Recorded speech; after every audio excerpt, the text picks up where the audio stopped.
প্রতিভা দেবীর ছোট ছেলে মৈনাক একদিন তার কাছে এসে বলে, মা, আমি গার্গী নামে একটা মেয়েকে ভালোবাসি, সেও আমাকে খুব ভালোবাসে। আমরা দুজন দুজনকে বিয়ে করতে চাই। তাই নাকি? কই দেখি আমার ছেলের পছন্দ কেমন। কই গার্গীর একটা ছবি দেখা আমাকে। এরপর মৈনাক প্রতিভা দেবীকে গার্গীর ছবি দেখায়। ছবি দেখে প্রতিভা দেবীর বেশ পছন্দ হয় এবং তিনি বলেন, মেয়ে তো দেখতে শুনতে খুবই ভালো, তবে বাবা মায়ের আদরের একমাত্র মেয়ে, আমাদের বাড়িতে এসে মানিয়ে নিতে পারবে তো? কেন পারবে না মা? আর না হলে তুমি শিখিয়ে দেবে কিভাবে সকলকে নিয়ে চলতে হয়। মৈনাকের কথা শুনে প্রতিভা দেবী মুচকি হাসেন। এরপর তিনি গার্গীর মা অজন্তা দেবীকে ফোন করেন এবং বলেন, হ্যালো, আমি মৈনাকের মা বলছি। আমার ছেলে আর আপনার মেয়ে একে অপরকে ভালোবাসে আর ওরা বিয়ে করতে চায়। আপনি কি এ বিষয়ে কিছু জানেন? না, গার্গী তো আমাকে এ বিষয়ে কিছু বলেনি, তবে আপনি যখন বলছেন তাহলে আমি ওকে একবার জিজ্ঞাসা করে দেখছি। হ্যাঁ, অবশ্যই, আপনি খোঁজ খবর নিন, তারপর আপনি আমাকে ফোন করবেন। যদি সবকিছু ঠিকঠাক থাকে তাহলে আমরা শীঘ্রই মেয়ে দেখতে আপনাদের বাড়িতে যাব। এই বলে প্রতিভা দেবী ফোন রেখে দেয়। অজন্তা দেবী রান্নাঘরে রান্না করছিলেন। সেই সময় গার্গী সেখানে আসে এবং বলে, মা, তুমি এখনো ব্রেকফাস্ট রেডি করোনি? আমি কখন ঘুম থেকে উঠেছি, এখন তো আমার খিদেই পেট ব্যথা শুরু হয়ে গেছে। আর একটু বাকি আছে মা, দাঁড়া, আমি মশলাটা কষিয়ে তোকে খাবার দিচ্ছি। মশলার ঝাঁঝে গার্গীর কাশি শুরু হয় এবং সে কাশতে থাকে। মা, কি সব করছো? এত কাশি হচ্ছে কেন? তুই কি বলতো, সামান্য একটু মশলার ঝাঁঝ সহ্য করতে পারছিস না? শ্বশুর বাড়িতে গিয়ে রান্না বান্না কি করে করবি শুনি? তখন কাজকর্ম না পারলে শাশুড়ি কি বসে বসে খাওয়াবে? আমি বিয়েই করবো না মা, তুমি এসব বলো না তো। তাই নাকি? যদি বিয়ে না করারই ইচ্ছা থাকে তাহলে মৈনাকের মা আমাকে ফোন করেছিল কেন? মায়ের মুখে কথা শুনে গার্গী লজ্জা পায় এবং অবাক হয়ে বলে, মা, উনি সত্যি তোমাকে ফোন করেছিলেন? কি বললেন উনি? ওনার আমাকে পছন্দ হয়েছে? ও বাবা, তার মানে আমার থেকে কথাগুলো সব লুকানো হয়েছিল। এদিকে তো সবকিছুই পাকা হয়ে গেছে। মা, তুমিও না, মৈনাক খুব ভালো ছেলে মা, তুমি ওকে দেখলে তোমারও ওকে ভালো লাগবে। গার্গীর কথা শুনে অজন্তা দেবী মাথা নাড়েন। এরপর তিনি প্রতিভা দেবীকে ফোন করেন ও তাদের বাড়িতে আসার জন্য ইনভাইট করেন। এরপর দুজনের বিয়ের দিন ফাইনাল হয়ে যায়। একদিন অজন্তা দেবী গার্গীকে বলেন, দেখ মা, মৈনাক ও তার বাড়ির লোকেরা খুবই ভালো, তবে তোরও উচিত ওদের মতো করেই থাকা। কদিন বাকি আছে, তুই রান্না বান্নাটা শিখে নে। ওদের জয়েন্ট ফ্যামিলি, সেখানে একজন কাজ না করে সারাদিন থাকবে সেটা ভালো দেখায় না। সবাইকে তো মিলেমিশে কাজ করে একে অপরের সাহায্য করতে হয়। মা, তুমি আমায় এসব করতে বলো না তো, আমি রান্না বান্না করতে পারবো না। শ্বশুর বাড়িতে কোনো না কোনো ভাবে ঠিক ম্যানেজ হয়ে যাবে, আর ম্যানেজ করার মতো ট্যালেন্ট তো আমার মধ্যে রয়েছে। তুই কতদিন ম্যানেজ করে কাটাবি বলতো? এক না একদিন তো ধরা পড়েই যাবে, তখন আমাদের মান সম্মান নিয়ে কিন্তু টানাটানি শুরু হবে। তাই যতদিন সময় আছে একটু কাজটা শিখে নিলেই তো পারিস। অজন্তা দেবীর কথা শুনে গার্গী তাকে অবহেলা করে সেখান থেকে চলে যায়। দেখতে দেখতে কয়েকদিনের মধ্যেই গার্গী ও মৈনাকের বিয়ে হয়ে যায়। নতুন বউ বাড়িতে এলে প্রতিভা দেবী এবং তার বড় বৌমা সোমা তার গৃহ প্রবেশ করায়। সোমাকে দেখে গার্গী মনে মনে বলে, আরে বাহ, এই কালো মেয়েটা আমার যা, দেখে তো মনে হচ্ছে গাইয়া ধরনের। ভালোই হলো, একে দিয়ে বাড়ির সমস্ত কাজকর্ম করিয়ে নেব। এরপর নতুন বউকে দিয়ে বিয়ের বিভিন্ন রকমের আচার অনুষ্ঠান করানো হয়। এসব করতে গিয়ে গার্গী বোরিং ফিল করে এবং সোমাকে বলে, দিদি, আমার খুব টায়ার্ড লাগছে, এই আচার অনুষ্ঠান আর কতক্ষণ চলবে? আমি এভাবে আর বসে থাকতে পারছি না। গার্গীর কথা শুনে সোমা হেসে তাকে সেখান থেকে তুলে তার ঘরে নিয়ে যায় এবং বলে, নাও, এবার তুমি একটু রেস্ট করো। আর শোনো, কাল একটু সকাল সকাল উঠে পড়ো, কাল তোমার প্রথম রান্নার অনুষ্ঠান আছে। এই বলে সোমা সেখান থেকে চলে যায়। তার কথা শুনে গার্গী চিন্তায় পড়ে যায়, কারণ সে কোনো রকমের কিছু রান্না বান্না করতেই পারতো না। পরের দিন ভোরবেলা সোমা যখন তাকে ঘুম থেকে তুলতে যায়, তখন সে বাহানা করে বলে, দিদি, আমার শরীরটা না আজ খুব খারাপ, রাতে খুব পেট ব্যথা করেছে, আমি উঠতেও পারছি না, কিভাবে রান্না করব বলো তো? প্রতিভা দেবী গার্গীর কথা শুনে বলেন, থাক ছোট বৌমা, আমার মনে হয় কালকের এত ক্লান্তির জন্য তোমার শরীরটা খারাপ লাগছে, তুমি এখন রেস্ট নাও। আর বড় বৌমা, তুমি গিয়ে সবার জন্য ব্রেকফাস্টটা রেডি করো, ওদিকে সবাই না খেয়ে বসে আছে। ঠিক আছে মা, আমি এক্ষুনি সব রেডি করে ফেলছি। এই বলে সোমা রান্নাঘরে আসে এবং রান্না বান্না শুরু করে। রান্না হয়ে গেলে সে বাড়ির সবাইকে খেতে দেয় এবং শেষে একটি প্লেটে খাবার নিয়ে তার যা গার্গীর ঘরে যায় ও তাকে খাবার দিয়ে বলে, এই নাও গার্গী, ব্রেকফাস্টটা করে নাও, সকাল থেকে তুমি না খেয়ে রয়েছো, নিশ্চয়ই তোমার খিদে পেয়েছে। এই বলে সোমা তাকে খাবার দিয়ে সেখান থেকে চলে যায়। এরপর সে তার মাকে ফোন করে এবং বলে, মা, তোমায় বলেছিলাম না আমি সবকিছু ম্যানেজ করে নেব। দেখো এখানে তো রুমে বসে বসে আমি খাবারও পেয়ে যাচ্ছি। সবকিছুই আবার বুদ্ধির জোরে হচ্ছে, বুঝলে? দেখলে তো তোমার মেয়ে কত ট্যালেন্ট। আচ্ছা ঠিক আছে, আমি তো খুব চিন্তায় ছিলাম। যাই হোক, ভালোভাবে থাকিস, আর কোনো সমস্যা হলে আমাকে ফোন করিস। এভাবেই কয়েকদিন কেটে যায়। প্রত্যেকদিন সকালে গার্গী কিছু না কিছু বাহানা করে শুয়ে থাকতো। রান্না বান্না হয়ে গেলে সে খাবারটুকু খেয়ে আবার তার ঘরে চলে আসতো। একদিন সে রান্নাঘরে গিয়ে কি খাবে খুঁজছিল। সোমা তখন মনে মনে ভাবে যে গার্গী হয়তো তাকে কাজে সাহায্য করতে এসেছে। তাই সে গার্গীকে বলে, আরে গার্গী, আজকে তো তোমার শরীর ঠিক আছে দেখছি। আচ্ছা তুমি আমায় সবজিটা কেটে দাও তো, আমি রান্নাটা চাপাচ্ছি। সোমার কথা শুনে গার্গী মনে মনে বিরক্ত হয়ে বলে, ব্যাস অমনি হুকুম করা শুরু হয়ে গেল। এই কালো কুজ্জুটে মেয়েটা আমাকে দিয়ে কাজ করাতে চাইছে। ও কি ভেবেছে আমি ওর চাকর নাকি? সে মনে মনে এসব বললেও মুখে কিছু বলতে পারছিল না এবং সে সবজি কাটা শুরু করে। সে সবজি কাটতেই জানতো না, তাই সে সবজি ধরতেই পারছিল না ঠিকভাবে। এসব দেখে সোমা বলে, গার্গী, নতুন জায়গা তো তাই তোমার এরকম মনে হচ্ছে। আমি যখন প্রথম এসেছিলাম তখন কোনো কাজ করতে গিয়ে আমারও হাত কাঁপতো। আচ্ছা তুমি ছেড়ে দাও, আমি করে নিচ্ছি। তুমি যাও গিয়ে মায়ের কাছে বসো। এরপর গার্গী হাঁপ ছেড়ে বাঁচে এবং তার শাশুড়ির কাছে এসে বসে বসে টিভি দেখে। প্রতিভা দেবী কদিন ধরেই এসব লক্ষ্য করছিলেন। একদিন তিনি গার্গীকে ডেকে বলেন, বৌমা, এতদিন আমরা বড় বৌমার হাতে রান্না খেয়েছি, এবার আমরা কিন্তু তোমার হাতে রান্না খেতে চাই। তুমি একদিন রান্না করবে তো? শাশুড়ির কথা শুনে গার্গী অস্বস্তিতে পড়ে যায়। সে মাথা নেড়ে নিজের ঘরে চলে আসে এবং তার মাকে ফোন করে সব কথা বলে। সবকিছু শুনে তিনি বলেন, যে ভয়টা করেছিলাম সেটাই হলো। দাঁড়া, এক কাজ করি, তুই 11টার সময় করে রান্নাঘরে থাকবি, আমি রান্না করে কারোর হাতে পাঠিয়ে দেব। এরপর গার্গী সময় মতো রান্নাঘরে থাকে। অজন্তা দেবী রান্না করে চাকরের হাতে খাবার পাঠিয়ে দেয়। সে জানালা থেকে সেই খাবারগুলো নিয়ে নেয় এবং সবাইকে খেতে দেয়। খাবার খেয়ে সবাই তার খুবই প্রশংসা করে। এভাবেই মাঝে মাঝে গার্গী তার মায়ের হাতে রান্না সবাইকে খাওয়াতো এবং নিজে ক্রেডিট নিত। প্রতিভা দেবী তার আত্মীয় স্বজন, বন্ধু বান্ধব সবার কাছে তার ছোট বৌমার রান্নার খুবই সুনাম করেন।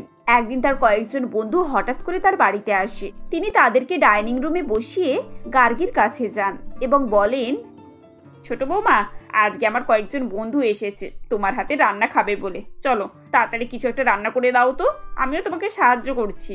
এরপর গার্গী আড়ালে এসে তার মাকে ফোন করে এবং সবকিছু বলে। অজন্তা দেবীও তাড়াহুড়ো করে রান্না করে চাকরের হাতে রান্না পাঠিয়ে দেয়। গার্গী রান্নাঘরে মিছিমিছি রান্না করার নাটক করে, কড়াতে সবজি দিয়ে নাড়তে থাকে। এমন সময় প্রতিভা দেবীর এক বান্ধবী তাকে ডাকে। তিনি সেখানে তার সঙ্গে গল্প করতে চলে যান। সেই সুযোগে গার্গী রান্নাঘরের জানালা থেকে খাবার নিয়ে কড়াইয়ে ঢেলে গরম করতে শুরু করে। 5 মিনিট পর প্রতিভা দেবী ফিরে এসে দেখেন গার্গী চুলোর আঁচ জোর করে খাবার গরম করছে এবং খাবারের দিকে পুড়ে যাচ্ছে। সবকিছু দেখে তিনি অবাক হয়ে বলেন, বৌমা, আমি এই মাত্র দেখে গেলাম সব সবজি কাঁচা, এক্ষুনি রান্না হয়ে গেল কি করে? তুমি কি কোনো জাদু করলে? আরে মা, আপনি এসব কি বলছেন? রান্না করতে কি বেশি সময় লাগে? এ তো কিছুক্ষণের ব্যাপার মাত্র। আমি বোধহয় বুঝতে পারছি যে তুমি রান্নায় কতটা পারদর্শী। তা না হলে রান্না যে পুড়ে যাচ্ছে তুমি সেটাও বুঝতে পারছো না? সত্যি কথা বলো, কি করে এটা সম্ভব? আসল সত্যিটা কি? প্রতিভা দেবীর কথায় গার্গী ভয় পেয়ে যায় এবং কাঁদতে কাঁদতে সমস্ত ব্যাপার তাকে বলে। সবকিছু শুনে প্রতিভা দেবী এবং সোমা খুবই অবাক হয়। পরের দিন গার্গীর মায়ের সামনে প্রতিভা দেবী বলেন, বৌমা, তুমি যে রান্না করতে পারো না এটা আসলে কোনো অপরাধ নয়। তুমি আমায় সত্যি কথাটা বলতেই পারতে। তুমি তো আমার মেয়ের মতো, তোমাকে শিখিয়ে দেওয়া এটা তো আমার দায়িত্ব। প্রতিভা দেবীর এরকম উত্তরে সবাই আশ্বস্ত হয়। কয়েকদিনের মধ্যেই সোমা এবং প্রতিভা দেবী তাকে সমস্ত কাজকর্ম শিখিয়ে দেয়। এরপর থেকে তারা আনন্দের সঙ্গে বসবাস করতে থাকে। অভিক স্যার, বলছিলাম অফিস তো অনেকক্ষণ আগেই ছুটি হয়ে গিয়েছে। সকলে হয়তো এতক্ষণে বাড়িতেও পৌঁছে গিয়েছে। আপনি এখনো এখানে বসে আছেন যে? এবার তো আমার অফিসে তালা লাগানোর সময় হয়ে গিয়েছে। আপনাকে দেখে মনে হচ্ছে কোনো সমস্যায় আছেন। তা কি সমস্যায় আছেন একটু বলা যাবে কি? না না, এটাকে ঠিক সমস্যা বলা যায় না, এটাকে মহা সমস্যাও বলতে পারো। আমার তো এখন বাড়ির তুলনায় অফিসে এসে থাকতেই বেশি ভালো লাগে। এ আপনি কি বলছেন স্যার? সকলে অফিসের কাজ মিটিয়ে নিজের নিজের বাড়ি যাওয়ার জন্য তাড়াহুড়ো করে, আর সেখানে আপনি কিনা বলছেন অফিসে বসে বেশি শান্তি পান। আপনার স্ত্রী কি আপনাকে খুব সমস্যায় রেখেছে নাকি? হ্যাঁ, সেও বলতে পারো। বিয়ে করার আগে পর্যন্ত সবকিছুই ঠিকঠাক চলছিল, আর এখন বিয়ের পর বাড়িতে শান্তি বলে কিছুই নেই। বাড়িতে গেলেই মনে হয় মা আর বউয়ের মাঝে পড়ে আমার দম বন্ধ হয়ে আসছে। কখনো কখনো মন খুলে নিঃশ্বাসটুকুও নিতে পারি না, বুঝেছো? ও আচ্ছা, আপনার এই সমস্যা। এটা কোনো সমস্যাই নয়, বুঝেছে নবিক স্যার। মা আর বউকে একটু বুদ্ধি খাটিয়ে হ্যান্ডেল করতে পারলেই ব্যাস আপনার জীবন সার্থক। আচ্ছা ঠিক আছে, আজ আমার দেরি হয়ে গিয়েছে, আমি বরং আসছি। আমি কাল আপনাকে কিছু টিপস দেব, কাজে লাগাবেন আর দেখবেন আপনার জীবনে কোনোই সমস্যা থাকবে না। মৃণালবাবু, আপনি ঠিক বলছেন। তাহলে ঠিক আছে, কাল থেকেই আপনার টিপস কাজে লাগাবো। এখন দেখি বাড়িতে যাই, আবারও কি সমস্যা হয়। এরপর অভিক অফিস থেকে বাড়ির উদ্দেশ্যে রওনা হয়। কয়েক মাস আগের ঘটনা। আসলে অভিক তার মায়ের সঙ্গে শহরের একটি কাছাকাছি গ্রামে বাস করত। ছেলের বয়স হয়েছে ভেবে নীলাঞ্জনা দেবী অভিকের জন্য শহরের দীপা নামের একটি মেয়েকে বৌমা হিসাবে নিজের বাড়িতে নিয়ে আসে। বিয়ের আগে পর্যন্ত অভিকের জীবন ভালোভাবে চললেও বিয়ের পর তার জীবন বেশ কিছুটা জটিল হয়ে গিয়েছিল। তখন অভিকের প্রথম বিয়ে হয়েছিল। বিয়ের পরের দিন, শোনো বৌমা, আমরা শাকাহারি, শুধুমাত্র সবজি খাই, বাড়িতে কোনোভাবে মাছ মাংস তোলা যাবে না, বুঝেছো? এ বাবা, আমি তো আবার কোনো রকমের সবজি খেতে পারি না। কিন্তু মা, আমি তো ননভেজ, মানে আমি মাছ মাংস ছাড়া খেতেই পারি না। আমার পক্ষে এটা সম্ভব হবে না। আমি অত শত শুনতে চাই না। আমার রান্নাঘরে আজ পর্যন্ত পেঁয়াজ রসুন ওঠেনি, আবার মাছ মাংস। তুমিও এবার থেকে সবজি খাওয়া অভ্যেস করে নাও। কিন্তু মা, আমি... কোনো কিন্তু নয়, আমি যেটা বলবো সেটাই হবে। এই বলে নীলাঞ্জনা দেবী নিজের ঘরে চলে যায়। এরপর দীপা তার স্বামী অভিককে বলে, শুনলে তো তোমার মায়ের কথা, আমি ভেজ খাই না, আর এই বাড়িতে নাকি ননভেজ হয় না। যত সব, এবার কি শ্বশুর বাড়ি এসে আমাকে না খেয়ে মরতে হবে? আরে তুমি এখনই এত রেগে যাচ্ছ কেন? দাঁড়াও না, আর দু একটা দিন যাক, তারপর দেখবে মা নিজেই তোমাকে ননভেজ খাওয়ার কথা বলবে। জানি না বাবা, আদেও আমার এই বাড়িতে ননভেজ খাওয়ার ভাগ্য হবে কি। আর যাই হোক, মা যদি এরকম বলে তাহলে আমি রান্নাই করব না। এই বলে দীপাও নিজের ঘরে চলে যায়। তখন অভিক মনে মনে ভাবে, ধুর বাবা, শুনেছিলাম বিয়ের পর নাকি জীবন পাল্টে যায়, কিন্তু এখন আমার মনে হচ্ছে বিয়ের পরের দিন থেকেই আমাকে না খেয়েই অফিসে যেতে হবে। এরপর কিছুক্ষণের মধ্যে অভিক অফিসের কাজে চলে যায়। এভাবেই কিছুদিন কেটে যায়।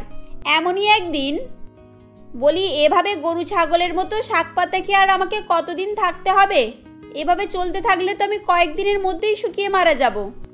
আহ দীপা, এত রেগে যাচ্ছ কেন? আর কটা দিন ধৈর্য ধরো, দেখবে সব ঠিক হয়ে যাবে। আমি আর এভাবে থাকতে পারবো না। কাল তুমি কিছু একটা ব্যবস্থা করো, না হলে আমাকেই কিছু একটা করতে হবে। এই বলে দীপা সেদিন ঘুমিয়ে পড়ে। পরের দিন সকালে অভিককে এই ব্যাপারে কিছু বলতে না দেখে দীপা বলে, মা, আমি বলছিলাম এভাবে আমি আর সবজি খেয়ে থাকতে পারবো না, তাই আজ থেকে আমি আমার রান্না নিজেই করে নেব। আমি আগেই বলেছি আমার রান্নাঘরে মাছ মাংস তোলা যাবে না। তুমি কি কানে কম শোনো নাকি? তাহলে ঠিক আছে, আমি আমার আলাদা রান্নাঘর করে আলাদা রান্না করব। আচ্ছা, বাড়িতে আমরা এই 3 জন মোটে থাকি, সেখানে আবার 2টো রান্নাঘর? এমনিতেই বাজার দর দিন দিন বেড়ে যাচ্ছে, তার উপরে এখন তোমরা এরকম শুরু করেছো। বলো, আমি কিভাবে সংসার চালাবো? তোমার বাজেটে না হলে বলে দাও, তাহলে আমি আমার মায়ের বাড়ি চলে যাব। তবু আমি মায়ের কথা মতো চলতে পারবো না, বুঝেছো?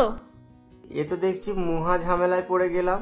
আচ্ছা ঠিক আছে, তোমার যা ভালো লাগে তুমি তাই করো। এখন দেখছি তোমাদের ঝামেলার চক্করে আমাকে রোজই না খেয়ে অফিসে যেতে হচ্ছে। এই বলে অভিক অফিসে চলে যায়। এরপর দীপা বাজার থেকে রান্নার সমস্ত প্রয়োজনীয় জিনিসপত্র কিনে আনে এবং নিজের আলাদা রান্নাঘর করে নেয়। আজ আমি ডিনারে চিকেন বানাবো, আর অভিক তো আজ রাতে আমার হাতের রান্নাই খাবে। যত সব আদিক্ষেতা, অভিক তো আমার হাতের রান্নাই খাবে। আজ আমি ওর জন্য পছন্দের পনিরের সবজি আর রুটি বানিয়েছি। কিছুক্ষণ পর অভিক অফিস থেকে বাড়ি ফিরে এসে দেখে ডাইনিং টেবিলে একদিকে চিকেন আর একদিকে পনিরের সবজি আর রুটি রাখা। এরপর অভিক তাড়াতাড়ি ফ্রেশ হয়ে ডাইনিং টেবিলে এসে বসে পড়ে। দেখো অভিক, আজ আমি তোমার জন্য চিকেন বানিয়েছি, আজ তুমি এটা খাবে। বাহ, চিকেন হয়েছে? কতদিন পর খাবো।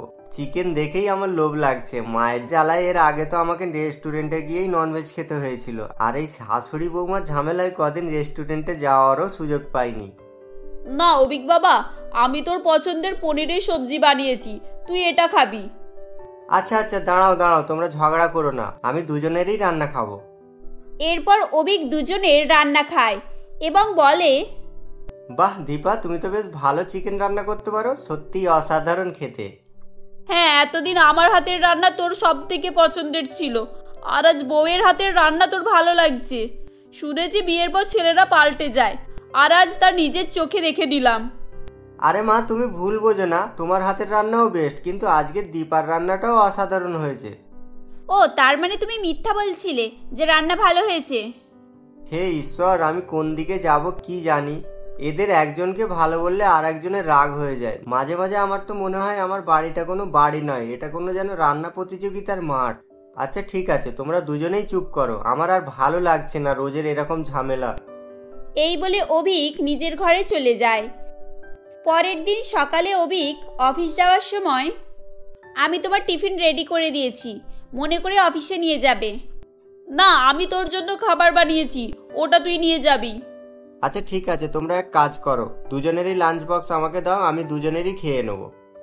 এরপর অভিক দুজনের লাঞ্চ বক্স নিয়ে অফিসে চলে যায়। বিয়ের পর অভিকের এভাবেই মা ও বউয়ের মাঝে পড়ে জীবন অতিষ্ঠ হয়ে উঠেছিল, তাই সে এখন ঘরের থেকে বেশি অফিসে শান্তি খুঁজে পেত। এরপর পরের দিন অফিসে গেলে ওয়াচম্যান অভিককে বলে, দেখুন অভিক স্যার, মা আর বউকে একসঙ্গে হ্যান্ডেল করার উপায় হলো দুজনকে দুজনের মতো কথা বলুন। বউয়ের কাছে গিয়ে বলবেন বউ ভালো, আর মায়ের কাছে গিয়ে বলবেন মা ভালো। ও আচ্ছা, বুঝেছি, তা তোমার তো বেশ বুদ্ধি আছে দেখছি। ঠিক আছে, আজ থেকে আমি তোমার কথা মতোই বলবো। এভাবেই সেদিন ওয়াচম্যান অভিককে আরও টিপস দিতে থাকে এবং অভিক সেদিন বাড়ি ফিরে নীলাঞ্জনা দেবীকে বলে, মা দেখো, তোমার হাতের রান্নার স্বাদ পৃথিবীর বেস্ট, কিন্তু তোমার তো বয়স হয়েছে, বলো তুমি এখন কেন রান্না করতে যাবে? ওকে দিয়েই বাড়ির সব কাজ করাবে, তুমি শুধু বসে বসে অর্ডার করবে। আর তোমার কথা না শুনলে তুমি আমাকে বলবে, আমি ওকে দিয়ে তোমার পছন্দের ননভেজ তৈরি করাবো। হ্যাঁ, তুই ঠিকই বলেছিস, আজ থেকে তাহলে আমি সেটাই করব। আমি শুধু পায়ের উপরে পা তুলে বসে বসে খাবো।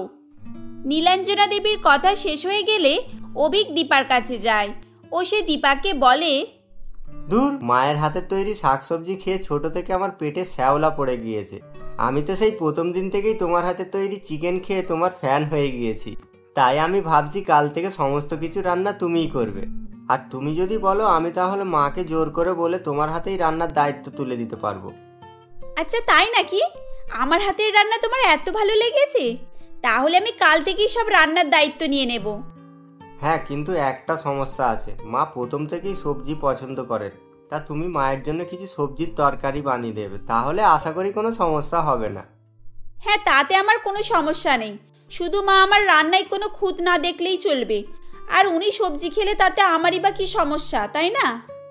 এভাবেই সেদিন অভিক বুদ্ধি করে তার মা ও বউয়ের রান্নার সমস্যাকে সমাধান করে দেয়।